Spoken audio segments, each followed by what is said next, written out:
है कि ब्राह्मण इस देश को बर्बाद करने के सिवा और कुछ नहीं करता है। इस देश को देश न बनने देने में ब्राह्मण के सिवा और किसी का हाथ नहीं है। इस देश में एकता नहीं है तो इसका कारण ब्राह्मण है, सिर्फ ब्राह्मण है। ब्राह्मणवादी व्यवस्था तो उसने पैदा की है, तो हम उस रूट को क्यों न पकड़े जो आज भी उसको पुनः जीवित करता रहता है। ये मानसिकता जिसने पैदा की है, हमने उस पर उंगली उठाई है। अब इसमें किसी को अगर बुरा लगता है, किसी को अगर अपमान महसूस करता है, तो वो सामने आए और हमारे सवालों का जवाब दे इस बात के लिए कि उसे किसने अधिकार दिया है कि हमें नीच कहकर आपस में बांटने का अधिकार किसने दिया है। कौन है वो व्यक्ति, कौन है वो धर्म ग्रंथ। जब हमारा संविधान कहता है कि हम एक हैं, भारत के सब नागरिक एक हैं, फिर कहां से ये ब्राह्मण आता है और कभी ओबीसी को भड़काता है कि तुम्हारे आरक्षण का। हम जिस दिन से आजादी हुई है और होश संभाला है, हमने सिर्फ एक ही चीज देखी है कि ब्राह्मण इस देश में आग लगा करके सिर्फ तापने का काम करता है। अब उसको टारगेट करना ही पड़ेगा।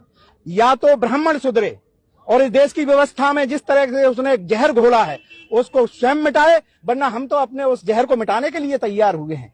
हमारा किसी व्यक्ति विशेष से ये नहीं कहना है कि तुमको हम बर्बाद करेंगे। हम अपने अंदर से तुमने जो जहर बो दिया है, जिसे हम अपने आप में भी ब्राह्मण महसूस करते हैं, हम देखते हैं किसी गरीब को अपने आप को उच्च समझने लगते हैं, हम देखते हैं किसी मजदूर को हम अपने आप को बहुत कुछ समझने लगते हैं। तो जो हमारे अंदर जो अहंकार पैदा किया है, यही तो ब्राह्मण ने किया।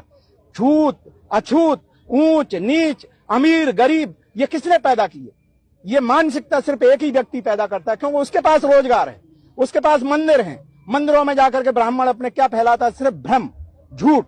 हमें नहीं पढ़ने देता। क्यों नहीं पढ़ने देता है? हमारे बच्चों को पढ़ने की अपेक्षा मंदिरों के आरक्षण के नाम पर या अंधविश्वास के नाम पर, पाखंड के नाम पर हमें बांटता ही तो है। उसको रोकने के लिए अब हमें जरूरी है कि सिर्फ हमें एक ही को टारगेट करना चाहिए। अगर वो न्यायाधीश होगा, अंग्रेजों ने कहा था कि ब्राह्मण न्यायाधीश कभी ब्राह्मण न्याय दे ही नहीं सकता, इसलिए अब हम भी कह रहे हैं कि ब्राह्मण इस देश को न्याय दे ही नहीं सकता। इस देश को अगर एकजुट होना है तो ब्राह्मण को अपने आप को समाप्त करना होगा। धन्यवाद।